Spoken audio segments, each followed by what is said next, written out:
Hi guys, I just thought I would send you guys a video um, instead of just messaging on Google Classroom. So I hope you aren't missing HE too much.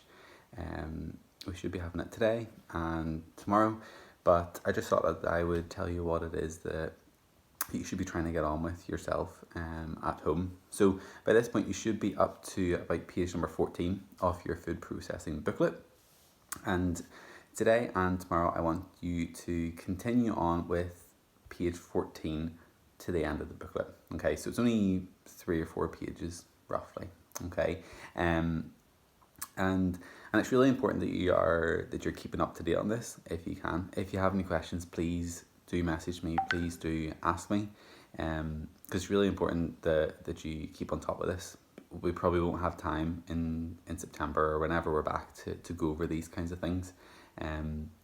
So it will be up to you to kind of do this independently yourself and work through this. So today you should be looking through the last part of the booklet, which is about the food chain. And it's really actually quite relevant to be looking at the food chain, because I'm sure if you've been in Tesco's or Asda or whatever shop you've been at, thinking all about the panic buying and things that's been going on, that you will see that sometimes in the supply chain, that sometimes it gets a little bit broken, and that's why people have run out of toilet roll or pasta or rice or whatever else it is, because those things have been in such high demand that the supply chain just couldn't cope with it. One part of it has broken along the way. So the supply chain, I'm going to put up another wee PowerPoint for you as well, which just helps to explain it a little bit more. But if I just flip my camera around and I can show you. Oh, I can't actually flip my camera around. But you'll see in the PowerPoint that the food supply chain, it always starts with the agricultural section, goes on to the manufacturing section, and then it goes on to be distributed to the different people. And it passes through a whole big wide range of things. It goes right from the production of the item to processing it, which we've been thinking about, distributing it, transporting it to the retailer, then it's sold in the shop, then it's eaten, and then the waste of that then has to go back into the system. Sorry, it's maybe a wee bit dark there. And it usually always starts with the agricultural section. It always starts with the section where the food is grown, or it's reared, or it's caught, which we've been thinking about when we've been doing about food origin. And it goes through those two primary and secondary stages, where it is processed and then it's produced into something, and then it goes on to the manufacturing sector, where it's then ready to be supplied to food businesses using a range of different transport methods. It could be planes, it could be lorries, it could be vans, whatever it is. And then it's out there for people to consume or people to use. But sometimes there's things that make the supply chain break along the way, and changes can have a big impact along the chain somewhere else. If you think about, if the handler or the processor isn't working effectively, then it's not going to get to the retail. Or if the crop dies that year, then it's not going to get into the sector where it should be. And at the moment we're thinking about that they can't produce enough of the food or the item quickly enough to get to the shops for us to use, because we're all buying all this stuff in case we're stuck in our house. Or it might be the fact that if you think about an item like chips, for example, if the potatoes that year have a disease or something, that reduces the amount of potatoes that there are, that then are turned into chips, which are then sold on to consumers. So it all has a knock-on effect somewhere along the line, and you'll see quite a good little diagram, one that looks like this a little bit, where it talks about animals and crops and farms, then it goes on to the handler, then it goes on to the storage, then it goes to be just distributed or transported, then it goes to the market, and then the consumer or the food service actually then will eat it. So that's just a little rundown on what the food supply chain is. After that, then you can look at, there's a few wee tasks on page number 15 and page number 16, where you have to think about, if one of those parts of the supply chain breaks, what is the consequence for the consumer? So it's quite relevant. We run out of the item, we don't have it. or it means that people start bulk buying it because they're scared that something is going to happen. You lose trust in that brand. You move to a different brand.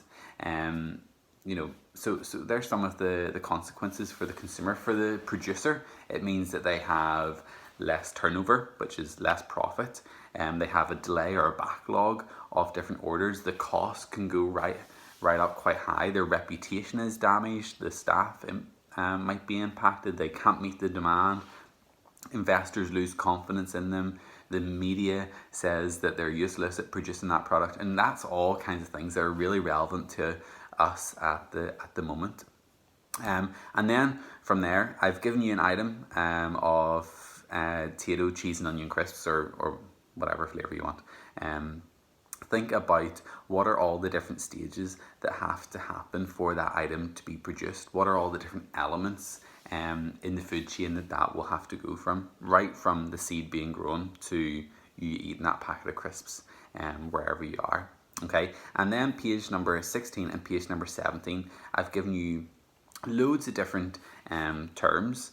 And using your booklet and using your knowledge, I want you to fill out a definition. This is really important because it'll help you then when you go to do some revision on this. It'll help recap on this section, especially seeing we're not here to help you with it in person. So just to see what kind of knowledge that you have from that. Okay, then from there, what I want you to think about in terms of a homework, okay, is number one, making sure that booklet is up to date and completed after the Easter break. Then we will be starting a new topic.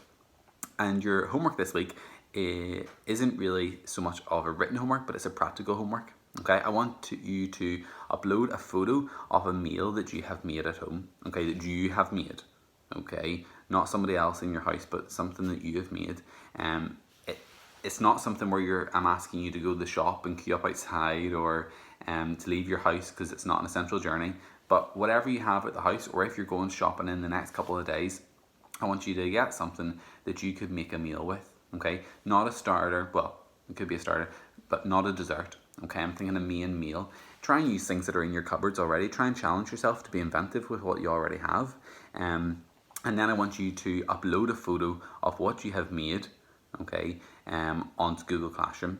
Okay, when you upload it, in the little comment section, I want you to be able to state what skills you have used. Okay, so whether that's chopping skills, managing the hob, using an oven, preparation skills, hygiene, safety, presentation. Okay, I want you to think about the presentation. If you were doing this next year for your GCSE practical, how would you present on the plate? Okay, that's how I want you to picture it, not in a saucepan or not in a little tinfoil dish that we would use. Okay, but properly. So write down the skills that you would use and then evaluate how you think you did. How would you improve that next time if you were to do it again? Okay, sorry this has been quite a long video, but I just wanted to talk you through that and to explain a little bit more about the food supply chain. Okay, hope you are all having a good week. Hope you are all well. Hope you aren't being silly and going out. So stay at home and stay safe. Okay, let me know if you can't complete the work. Okay, if you're sick or if you're under too much pressure. Okay, but do try and keep up to date as best as you can. Okay, see you later. Bye.